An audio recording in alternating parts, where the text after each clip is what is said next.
Hi, this is Venkat. ప్రశ్నించే దమ్ము నాకుంది, సమాధానం చెప్పే ధైర్యం మీకుందా? సార్ నమస్తే అండి. నా పేరు వెంకట్ అండి. యాక్చువల్గా నాకు ఈ మత్స్యకారుల జీవితాల మీద, సముద్రంలోకి వెళ్ళేవాడి పరిస్థితి ఎలా ఉంటుంది అనే మీద ఒక టెలిఫిలిం కానీ మూవీ తీద్దామని ఒక ఐడియా సార్. నేను దాని మీద అసలు ఇక్కడ మత్స్యకార జీవితాలు ఎలా ఉంటాయి, వాళ్ళ లైఫ్ స్టైల్ ఎలా ఉంటుంది అని తెలుసుకోవడానికి మీ దగ్గరికి వచ్చామంటారు. చెప్పండి సార్. ఇప్పుడు మత్స్యకారులు అంటే మాట చెప్పు. మత్స్యకారుల జీవితాలు ఎలా ఉంటాయంటే ఇక్కడ మన తుమ్మిడిపాడి కానీ చెప్పు. ఇక్కడ మత్స్యకారులు అంటే గంగా తల్లి మీద ఆధారపడి అందరి కూడా మా పూర్వీకులు, మా తాతలు, ముత్తాతల కాంచి, పిఠాపార మహారాజు కాంచి ఆధారపడి బయతున్నాం.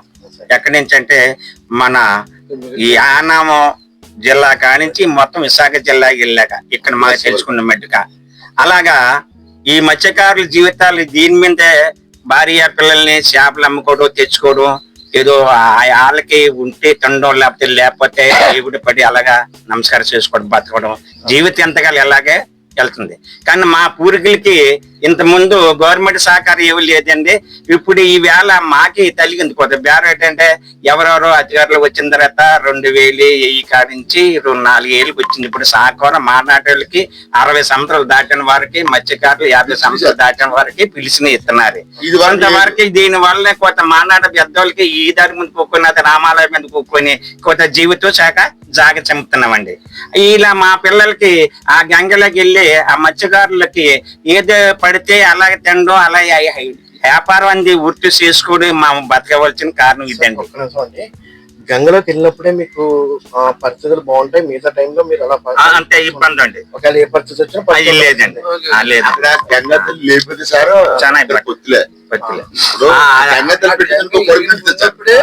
మనకి గంగ లైన్ ఉన్నప్పుడే మా జీవితాలు బాగుంటాయి. ఆ గంగ అల్లకల్లకు ఉందనుకోండి, ఫిషింగ్ వెళ్ళాం. అప్పుడల్లా పొత్తులే సార్. ప్రతి క్షణం జీవన పోరాటమేనండి. పువ్వులు ఆతుపాత్ర ఆ గంగమ్మ తల్లి కరుణిస్తేనే, వేట అవుతేనే మీరు గుర్తేవి లేదు. మా తాతలు, మా ముత్తాతల కదా భూములు పుట్టలు ఎవరు పండించినకి అవకాశం లేవు సార్. ఇప్పుడు దాని మీద 10 రూపాయలు తెచ్చుకోవడం, పిల్లలు చదివించుకోవడం మన ఎంతవరకు ఉంటే అంతవరకే. మా గవర్నమెంట్ స్కూల్ కూడా వచ్చేసారు. దానిలో చదివించుకోండి, మా డబ్బులు కూడా చదివించుకుని తోమతి లేచారు. ఇప్పుడు కొంతవరకు ఏదో రకంగా భగవంతుడి దేవాలకి తూర్పు గోదావరి జిల్లాలోనే ఫ్యాక్టరీలు వచ్చాయి కాబట్టి మా పిల్లలు కాకుండా మా మనవరాలైనా మనరాలైనా చదివించుకోవడానికి కొంత గవర్నమెంట్ సహకారం ఇస్తున్నారు కాబట్టి చదువుతున్నారు. అలాగే జీవితం కొంత భారం తగ్గినట్టుగా మాకు గవర్నమెంట్ వారు కొంత భారం, కొంత గవర్నమెంట్ వారు కొంత మోతున్నారు కాబట్టి మాకు కొంత హ్యాపీగా ఉన్నది. ఇప్పుడు ఎవరు లేదండి, అది ఉన్నదండి. ఉన్నాయండి. మాకు పొలిటికల్ తెలియదు. పొలిటికల్ అంటే డబ్బులు ఖర్చు పెట్టుకోవాలో, అవసరమైతే 10 రూపాయలు కట్టి జాబ్ వేసుకోవాలని మా ఆంగారం లక్షలు ఖర్చు పెట్టి ప్రైవేట్ కాలేజీలో చేయలేము. అలాగైతే మా తాతలు ముత్తాతలు సంపాదించింది 1000 ఎకరాలు ఉండాలా, 100 ఎకరాలు ఉండాలి. ఏదో మార్చడానికి నా పుట్టిన వాళ్ళు కొంత 5 ఏళ్ళే పెట్టడానికి, ఈ నీటి మీద ఆధారపడి కూలి పని చేసేయాలంటే ఆ లైన్లే పెట్టాలంటే మా తా మీద ఎలా మాత్రం కేవలం గంగ మీద మీ రెక్కల సాయం మీదే జీవనం నడుస్తుంది. అంతేగాని మీరు ఏ పరిస్థితుల్లోని మీరు మన కాన్వెంట్ లో మీ పిల్లలు కూడా గోచిగట్టుగా అందులో దిగవలసి, అది చిన్న వయసు. ఇప్పుడు కొద్దిగా 100కి 90% ఒక 10 అయినా ఒక తేజీ ఎక్కువండి. మా పిల్లలు తేజీ 90 కిందగా ఉన్నదండి. 90% కూడా డబ్బుల్లో ఉన్నాం కానీ పైకి లేవండి. ఇప్పుడు ఓ ఎమ్మెల్యే వచ్చినా, ఓ ఎంపీ వచ్చినా వాళ్ళు 5 సంవత్సరాలు పరిపాలన చేసేసి వాళ్ళకున్న ధర్మం మీద వాళ్ళు చేసిపోతున్నారండి. పచ్చంగా మా ఫిషర్మెన్లకి ఏ విధంగా కేటాయించలేదు. ఇలాగ తలాలు ఎంత కదా ఈ వంతులు గింతులు ఈ పార్కులు కదా మా గ్రామంలోని సూర్యాపేట గ్రామంలో ఎవరికి రూపాయి ఇవ్వకుండా వాళ్ళు శోధన చేసుకున్నారండి. టైం అయితే ఎమ్మెల్యేలు, ఎంపీలు కదా పక్క సైట్లు కదా ఇది మాది అని రికార్డు పూర్తి చూసుకుని కలెక్టర్ గారితో 5 లెవెల్లో పెట్టుకుంటున్నారండి. ఇదేంటి లేదండి. పేదోడు అన్నవాడికి న్యాయం జరగదు. కష్టపడే కూడా 4 మెతుకుల కోసం మతికి గురించి మాకు ఆతిపాతలు ఏమి లేవు, మాకు వ్యవసాయాలు లేవండి. ఎవరైనా సముద్రం గోసెట్టుకాయ తడిపై కూడా ఇప్పుడు ఇక్కడ ఇంత తలవ మా తాతలు ముంతాతలు ఇదంతా నిలబెట్టుకొచ్చి ఈ వేళ మా వాళ్ళు కాపీ నీళ్ళు అమ్ముతూ ఉండంటే ఎంపీ గారు వచ్చి కలెక్టర్ గారు వచ్చి ఇది మీరు ఇలా అమ్మటానికి వీలు లేదు, దీని మీద ఆధారం అవ్వాలా, ఈ కడతాం అవి కడతాం అని ఆ ఎమ్మెల్యే కాడ పక్క నుండి ఎంపీ కాడ పక్క నుండి ఈ నాయకుల కాడ వీధి కాడ దోచుకొని చూస్తున్నారండి. మీలో ఉన్న అందరూ కష్టపడదామని చూస్తారు కానీ ఏ పరిస్థితుల్లోనే ఆస్తులు సంపాదించుకున్నా ఆ స్టేజీకి వెళ్ళాలంటే లేదండి మాకు ఆ తేజీ మాకు లేదు సార్. సార్ పూర్వం ఎలా ఉండేది మీ పూర్వం ఇక్కడ చాలా అక్కడికి ఉండేది. ఇసుక పోగొట్టుకుని మా తాతలో మా ముంతాతలు ఇసుక పోగొట్టుకుని తెల్లటి మట్టిలో ఇంత ఎప్పుడు తింటాము. మా నావలెత్తినప్పుడు చెప్పు ఇదంతా నావలెత్తినప్పుడు ఇది వరకు ఇంజనీర్లు ఉంటే కదా సార్, ఇదంతా నావల భుజాల మీద పోసి వచ్చారు. చక్కనావలు సార్, చక్కనావలు తెరసాపు అంటే 100 మైళ్ళు వెళ్ళిపోతే గాలి ఎదురుకుండా రావాలంటే ఆ పోటు ఉండేది కాదు. అలాగే పోయిన కూడా సరే కట్ అయిన ఉండేది కదా.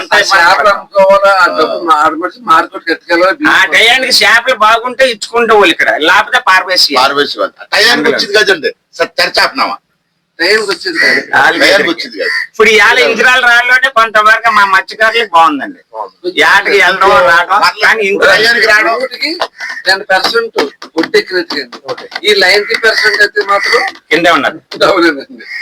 ఎవరు మా గురించి ఎవరు పట్టించుకోరండి. ఆ ఓట్ల గురించి రావడం చదువుతుంది.